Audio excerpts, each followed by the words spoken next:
Bismillahirrahmanirrahim. Assalamualaikum warahmatullahi wabarakatuh. Alhamdulillah wassalatu wassalamu ala Rasulillah wa ba'd. Sahabat cendekia muda yang dirahmati Allah Subhanahu wa taala, kita lanjutkan tadabbur juz 30 di kesempatan kali ini, dan insyaallah di kesempatan kali ini kita akan membahas tentang tadabbur surat Al-Alaq. Ya. Sahabat cendekia muda dirahmati Allah Subhanahu wa taala, kalau kita berbicara tentang surat Al-Alaq ini, surat Al-Alaq ini namanya adalah kadang dinamakan dengan Al-Alaq, dan ini yang masyhur di dalam mushaf-mushaf kita. Kemudian juga kadang dinamakan juga dengan surat Iqra, sebagian ulama mengatakan begitu, dan sebagian lagi mengatakan ini namanya surat Al-Qalam. Kata Syekh Wahbah Zuhaili, karena Allah Subhanahu wa taala memulai surat ini dengan firman Allah Subhanahu wa taala di awal surat ini, Iqra bismi rabbikal ladzi khalaq. Berarti surat Iqra. Iqra bismi rabbikal ladzi khalaq. Khalaqal insana min 'alaq. Berarti surat Al-Alaq. Iqra wa rabbukal akram alladzi 'allama bil qalam. Nah, dinamakan surat Al-Alaq kenapa? Al-Alaq itu adalah darah beku yang berbentuk fulat kecil. Dan yang namanya alaq, kenapa dinamakan Al-Alaq? Karena alaq ini adalah darah ini, ketika ada sesuatu yang lewat, maka dia akan nempel di tempat tersebut. Kalau darahnya itu tidak beku, maka itu bukan namanya Al-Alaq. Sahabat yang kehormatan Allah Subhanahu wa taala, para ulama meyakini bahwa surat Al-Alaq merupakan surat yang pertama kali diturunkan oleh Allah Subhanahu wa taala kepada Rasul sallallahu alaihi wasallam, yaitu ayat 1 sampai ayat ke-5. Ya. Dan adapun ayat ke-6 sampai ayat akhir itu turun tidak di waktu itu, tapi turun di masa yang akan datangnya. Ini kalau kita berbicara tentang surat ini. Sehingga ya para ulama sekali lagi adalah menyebutkan, meyakini bahwa surat ini adalah surat yang pertama kali turun kepada Rasulullah SAW, yaitu ayat 1 sampai ayat ke-5. Nah, kalau kita berbicara tentang surat Al-Alaq ini, memang tema surat ini adalah dari awal itu membahas tentang bagaimana proses turunnya wahyu. Ya. Bagaimana temanya wahyu dan turunnya Al-Quran kepada Rasulullah SAW. Kemudian yang kedua berbicara tentang tabiat manusia, yang mana tabiat manusia itu adalah kaitan dengan selalu melampaui batas atau suka melampaui batas ketika ada urusan harta. Kemudian yang ketiga, tema surat ini adalah berbicara tentang kisah Abu Jahal yang selalu menghalangi dakwah Nabi SAW, menghalangi ibadah Rasul SAW. Dan di penghujung surat ini Allah mengancam orang-orang yang terus-menerus bersikuku dalam kesesatan dan sikapnya yang melampaui batas terhadap perintah Nabi SAW. Ini adalah kaitan dengan surat ini. Sahabat yang kepada Allah Subhanahu wa taala, kalau kita lihat surat Al-Alaq ini dengan surat At-Tin ada kaitan yang sangat erat. Wabil khusus adalah tentang proses penciptaan manusia. Di dalam surat At-Tin disebutkan, laqad khalaqnal insana fi ahsani taqwim. Sungguh kami telah menciptakan manusia dalam bentuk yang sangat sempurna. Ini dalam surat At-Tin. Dalam surat Al-Alaq ini Allah Subhanahu wa taala menyebutkan tentang asal muasal penciptaan manusia, dimensi apa dilihat dari sisi lain. Maka kalau kita lihat kaitan dengan bab ini, sehingga sangat wajar kalau kita semuanya tidak boleh kufur kepada nikmat yang Allah berikan, karena Allah telah memberikan nikmat kepada kita. Tidak boleh sombong. Kenapa? Karena kita ini berasal dari sesuatu yang sangat hina, yaitu air mani, kemudian menjadi darah, ya, menjadi segumpal darah yang beku. Dan seandainya segumpal darah itu ada di pinggir jalan, tentu tidak akan ada orang yang mempedulikannya kaitan dengan bab ini. Nah, makanya dari sinilah kita selalu bersyukur kepada nikmat yang Allah berikan kepada kita semuanya. Kaum muslimin, sahabat cendekia rahmatullah Allah Subhanahu wa taala. Jadi kalau kita berbicara tentang surat Al-Alaq dengan surat At-Tin ini adalah erat kaitannya adalah kaitan dengan proses penciptaan manusia. Kemudian yang kedua adalah di antara kesesuaian atau hubungan surat ini dengan surat At-Tin, surat sebelumnya ini adalah menyebutkan tentang kondisi akhirat sebagaimana penjelasan atas apa yang disebutkan di dalam surat At-Tin. Dalam surat At-Tin disebutkan ketika Allah berbicara tentang orang-orang alaihissallahu bi ahkamil hakimin, ketika orang-orang yang di dunia melakukan kemaksiatan dan lain sebagainya, bukankah di akhirat adalah Allah ahkamul hakimin, hakim yang paling adil. Nah, di dalam surat At-Tin, dalam surat Al-Alaq ini Allah menyebutkan tentang kondisi akhirat bagi orang-orang yang tidak beriman kepada Allah Subhanahu wa taala. Kaum muslimin yang rahmatullah Allah Subhanahu wa taala, Syekh Wahbah Zuhaili Di dalam tafsir Al-Munir, beliau menyebutkan tentang 3 tema besar dalam surat ini. Pertama adalah hikmah Allah Subhanahu wa taala menciptakan manusia dari yang lemah menjadi kuat. Kemudian Allah memujinya dengan apa yang telah dijadikan perbekalan dan perintah baginya berupa keutamaan membaca dan menulis. Manusia awalnya lemah, kemudian jadi kuat. Ketika kapan? Ketika dia bisa membaca dan menulis. Maka dalam surat ini ayat 1 sampai ayat 5 disebutkan tentang itu. Yang kedua adalah Allah Subhanahu wa taala memberitahu kepada kita tentang pembangkangan manusia terhadap perintah Allah Subhanahu wa taala. Mereka mengingkari nikmat yang Allah berikan kepada mereka dan mereka melupakan nikmat yang begitu banyak yang Allah berikan kepada mereka. Dan akhirnya adalah justru kenikmatan yang Allah berikan bukan dibalas dengan kebaikan, tapi dibalas dengan kemaksiatan. Naudzubillahi min dzalik. Nanti kita lihat di ayat ke-6 sampai ayat ke-8. Kemudian ayat ke-9 sampai ayat terakhir ini berbicara tentang kisah Fir'aun umat ini. Fir'aun di zaman ini. Fir'aun umat ini, yaitu Abu Jahal yang selalu menghalangi dakwah Nabi sallallahu alaihi wasallam. Sahabat cendekia mudah rahmat Allah Subhanahu wa taala, marilah kita bahas ya ayat ini satu ayat. Tapi kalau kita berbicara tentang ayat ini, biasanya para ulama sebelum mentafsirkan ayat ini atau sebelum mentadaburi ayat ini bercerita tentang bagaimana proses turunnya Al-Qur'an. Disebutkan di dalam hadis Nabi sallallahu alaihi wasallam bahwa permulaan surat ini merupakan ayat pertama dari Al-Qur'an yang diturunkan oleh Allah Subhanahu wa taala kepada Rasul sallallahu alaihi wasallam. Adapun sisa daripada ayat ini turunnya belakangan setelah tersebarnya dakwah kepada Rasul sallallahu alaihi wasallam di kalangan Quraisy dan berbagai macam gangguan mereka kepada Rasul sallallahu alaihi wasallam. Maka kalau kita lihat seorang malaikat datang kepada Rasul, kemudian malaikat itu mengatakan Iqra, bacalah. Kemudian Rasul mengatakan ma ana biqari, saya tidak bisa membaca. Kemudian malaikat itu mendekap Rasul sallallahu alaihi wasallam. Kemudian yang kedua, baca sampai 3 kali kaitan dengan bab ini. Kemudian malaikat tersebut membaca surat Al-Alaq ayat 1 sampai 5. Iqra bismi rabbikal ladzi khalaq sampai ayat ke-5. Kemudian Rasul kembali dengan membawa wahyu tersebut dengan gemetar hingga sampai di rumah Khadijah. Kata Rasul, zammiluni, selimuti aku. Kemudian ketika Rasul sudah tenang, maka ketika itu Rasul bercerita, "Ya Khadijah, ada apa denganku?" Kemudian beliau memberitahu kemudian wahai Khadijah, ada apa denganku? Kemudian Sayyidah Khadijah memberitahu mengenai apa yang telah terjadi dan beliau bersabda, aku mengkhawatirkan diriku. Kemudian dia berkata, Rasulullah SAW kembali dengan membawa wahyu tersebut dengan gemetar. Kemudian setelah itu maka apa? Maka Khadijah ketika berkata, tidak, bergembiralah, kamu gak usah khawatir wahai Rasulullah SAW. Demi Allah, Allah tidak akan merugikanmu selama-lamanya. Kenapa? Karena sesungguhnya kamu senantiasa bersilaturahmi, senantiasa berkata benar, membantu orang lemah, kemudian menjamu tamu dan membantu orang-orang yang tegak di atas kebenaran. Kemudian Khadijah ketika itu membawa Rasulullah SAW kepada saudaranya, ya, yaitu Waraqah bin Naufal bin As'ad bin Abdul Uzza bin Qusay. Dia adalah anak paman daripada Sayyidah Khadijah dari ayahnya. Nah, di masa jahiliyah Waraqah ini beragama Nasrani dan beliau bisa menulis kitab Injil dengan menggunakan bahasa Arab. Dan dia merupakan orang yang sudah tua dan dia adalah orang yang buta. Kemudian Khadijah berkata kepada pamannya tersebut, wahai paman, wahai anak pamanku, dengarkanlah perkataan anak saudaramu ini. Waraqah berkata, wahai anak saudaraku, apa yang telah kamu lihat? Kemudian diceritakanlah apa yang dilihat oleh Rasul sallallahu alaihi wasallam. Kemudian apa kata Waraqah ketika itu? Wahai anak saudaraku, sesungguhnya itu adalah malaikat Jibril yang datang juga kepada Nabi Musa alaihissalatu wassalam. Seandainya nanti ya saya masih diberikan usia yang panjang, maka kemudian orang-orang mengusir kamu, maka aku akan termasuk yang membela itu. Kemudian kata Rasulullah SAW, wahai Waraqah, apakah memang nanti aku akan diusir? Iya, iya, karena tidak ada seorang nabi pun kecuali nanti akan diusir oleh kaumnya. Kaum muslimin, sahabat cinta rahmatullah Allah Subhanahu wa taala. Marilah kita baca ayat ini satu ayat. A'udzubillahi minasyaitonirrajim. Iqra bismi rabbikal ladzi khalaq. Bacalah dengan menyebut nama Tuhanmu yang telah menciptakanmu. Ini adalah ayat pertama. Ayat pertama ini memberikan perintah sangat jelas kepada Nabi Muhammad SAW untuk apa? Supaya umatnya itu adalah membaca.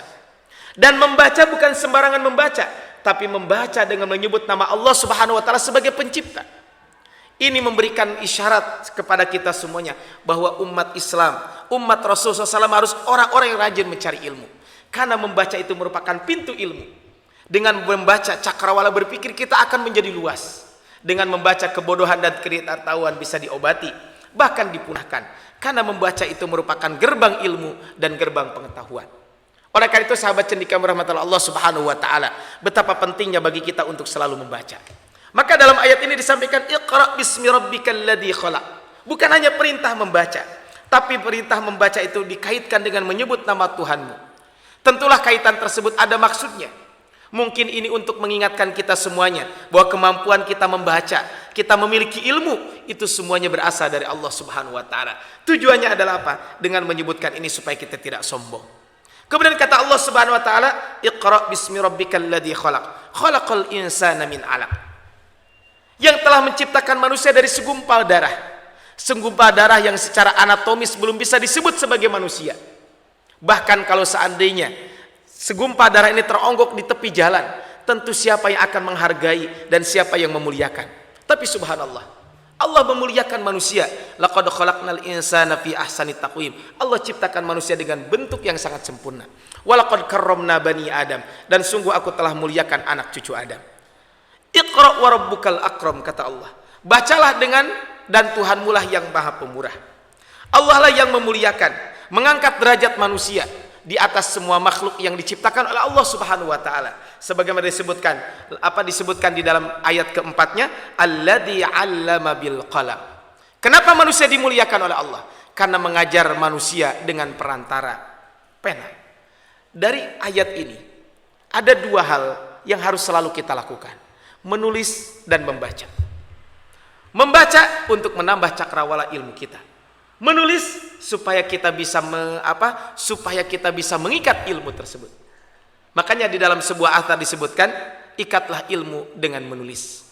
Dengan menjadi manusia yang berilmu merupakan sesuatu hal yang sebelumnya tidak diketahui menjadi jelas. Sesuatu yang sebelumnya menjadi rahasia itu berubah menjadi tersingkap. Maka kalau kita berbicara tentang ilmu ini, tentang perintah ini, bagaimana Allah Subhanahu wa taala meninggikan Nabiullah Adam alaihissalatu wassalam di atas para malaikat dan seluruh makhluknya. Kata Allah Subhanahu wa taala, wa 'allama Adamal asma'a kullaha. Karena Allah Subhanahu wa taala telah memberikan ilmu kepada Nabi Adam alaihissalatu wassalam. Alladzi 'allama bil qalam, 'allamal insana ma lam ya'lam. Dia mengajar kepada manusia apa yang tidak diketahuinya. Kaum muslimin yang dirahmati Allah Subhanahu wa taala, maka inilah ayat awal yang diturunkan Allah kepada Rasul sallallahu alaihi wasallam. Dan ternyata ayat ini satu hal yang penting buat kita semuanya adalah Allah memuliakan umat ini dengan menurunkan perintah untuk membaca dan menulis, supaya cakrawala keilmuan kita terbuka, supaya ilmu yang kita baca pun, ilmu yang kita dapatkan itu pun bisa kita ikat dengan menulis tersebut. Sehingga kata Allah Subhanahu wa taala, 'allamal insana ma lam ya'lam. Ya, Allah Subhanahu wa taala mengajar kepada manusia apa yang tidak diketahuinya. Tidaklah manusia kemudian merasa ada perubahan ke arah baik dalam dirinya. Dari yang tadinya tidak mampu melihat, kemudian bisa melihat. Tidak mampu bicara, kemudian bisa bicara. Maka kita bisa lihat bagaimana manusia seperti itu. Jadi awalnya tidak kuat, kemudian menjadi kuat. Sahabat cendekia kepada Allah Subhanahu wa taala, sehingga ini adalah bagaimana kita selalu membaca penciptaan manusia. Kemudian yang kedua adalah kalau kita lihat di sini, Allah Subhanahu wa taala, kalau kita lihat dari ayat ini, hanya Allah yang mampu menjadikan perubahan ke arah yang lebih baik itu.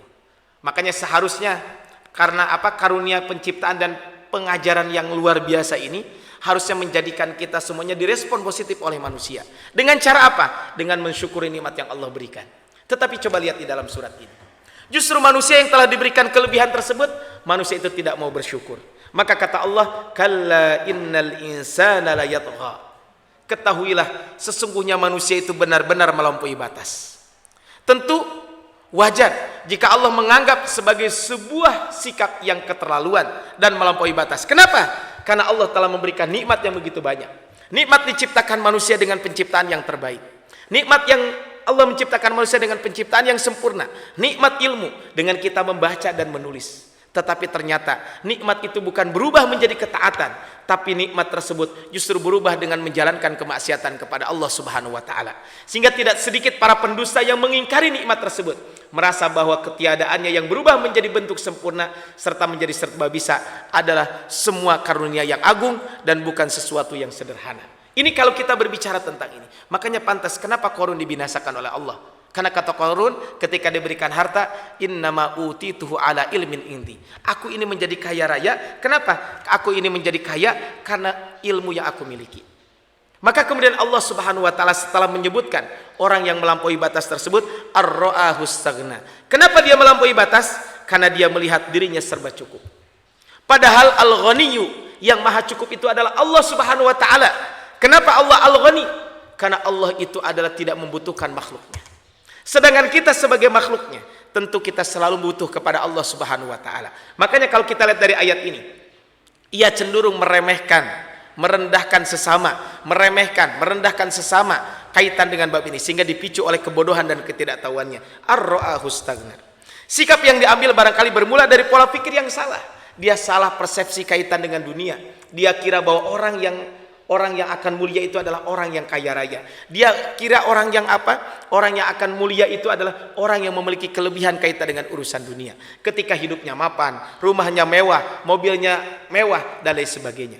Maka ternyata itu salah. Maka kata al-istighna di sini adalah hanya dimiliki oleh Allah. Karena Allah tidak membutuhkan makhluknya. Dia maha kaya, dia maha sempurna, dan selalu bisa berbuat apa saja sesuai dengan kehendaknya. Itulah Allah Subhanahu wa taala.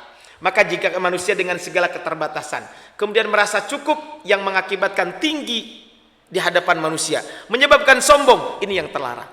Tapi kalau kita merasa cukup dengan bersifat qanaah, kita tidak ada sombong dan lain sebagainya, tentu ini adalah sesuatu yang dibolehkan di dalam ajaran syariat. Tapi yang dimaksud dengan istighna di sini adalah dia merasa cukup dengan apa yang Allah berikan kepada dia, tapi dia pun ujung-ujungnya adalah sombong kaitan dengan bab ini. Maka kata Allah Subhanahu wa taala setelah Allah mengatakan ar-ra'ahu istaghna, inna ila rabbikar ruj'ah. Dalam ayat ini Allah Subhanahu wa taala menggunakan uslubul iltifat, gaya bahasa beralih, yang tadinya menggunakan kata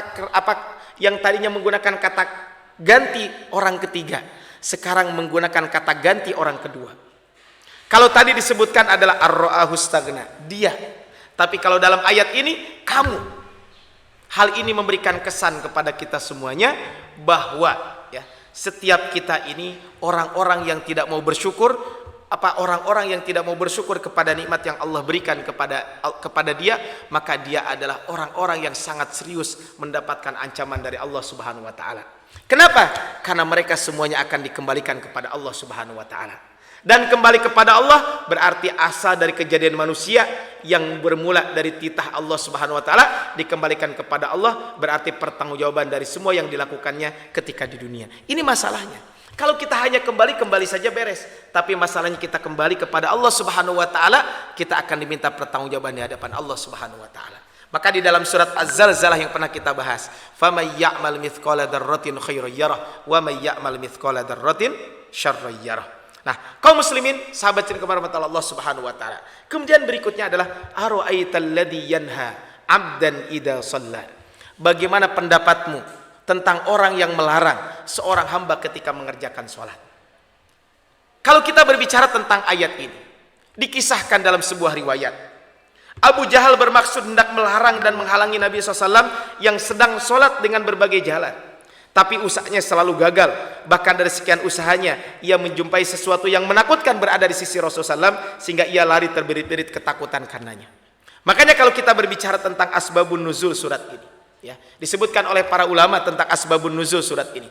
Abu Jahal bersumpah demi Lata dan Uzza untuk menghalangi Rasulullah SAW. Bahkan sampai ketika kalau sampai ia melihat beliau sholat, akan dipukulnya kaki beliau dan wajah mulia akan dilemparkan dengan pasir, akan dilempari pasir. Ini janji yang disampaikan oleh siapa? Oleh Abu Jahal. Tapi suatu ketika beliau berjumpa dengan Rasul, ternyata dia tidak bisa melihat. Sampai dia mengatakan, mana Muhammad, mana Muhammad? Orang-orang mengatakan Muhammad ada di depanmu. Maka kata Abu Jahal, kamu jangan mengejek saya dan lain sebagainya. Kemudian akhirnya apa? Akhirnya memang betul-betul Abu Jahal ini tidak bisa melihat Rasulullah SAW. Kemudian Rasul bersabda, jika ia benar-benar melaksanakan niatnya, maka tubuhnya akan berkeping-keping dihancurkan oleh malaikat. Maka kata Allah Subhanahu wa taala, ara'aital ladzi yanha 'abdan idza shalla. Tahukah kamu bagaimana pendapatmu tentang orang yang melarang seorang hamba ketika mengerjakan sholat? Bayangkan, Abu Jahal ini sampai seperti itu. Maka kaum muslimin yang dirahmati Allah Subhanahu wa taala, ya, jika ia tahu bahwa di antara karunia terbesar dengan mengutus Nabi SAW, sang manusia terbaik untuk seluruh manusia sebagai rahmat di buminya, seharusnya ia bersyukur dan mensyukuri nikmat yang Allah berikan kepada kita semuanya. Bagaimana bersyukurnya? Dengan kita mendukung dakwah Rasul, dan tentu kita semuanya adalah dengan kita pun selalu beribadah kepada Allah Subhanahu wa taala sesuai dengan apa yang dicontohkan oleh Rasul sallallahu alaihi wasallam. Kemudian kaum muslimin rahmatullah Allah Subhanahu wa taala. Nah, harusnya dia akan mengajak kepada kebaikan. Ara'aita in kadzdzaba wa tawalla, kata Allah. Ya, mohon maaf. Kata Allah Subhanahu wa taala, ara'aita in kana 'alal huda au amara bit taqwa. Bagaimana pendapatmu jika orang yang melarang itu berada di atas kebenaran atau dia menyuruh bertakwa kepada Allah Subhanahu wa taala? Alangkah baiknya jika seandainya ia mau berpikir sejenak bahwa ternyata apa yang dibawa oleh Rasul adalah kebenaran. Dan Rasul pun adalah orang yang sangat benar. Walladzi jaa'a bis-sidqi wa saddaqa bihi. Dan Rasul adalah apa yang dibawa oleh Rasul pasti kebenaran. Maka kata Allah Subhanahu wa taala, ara'aita in kadzdzaba wa tawalla. Bagaimana pendapatmu jika ada orang yang melarang kemudian mendustakan dan berpaling? Ini adalah menjadi pilihan. Makanya kaum muslimin, sahabat cengkeh rahmatullah Allah Subhanahu wa taala, ini menjadi pilihan.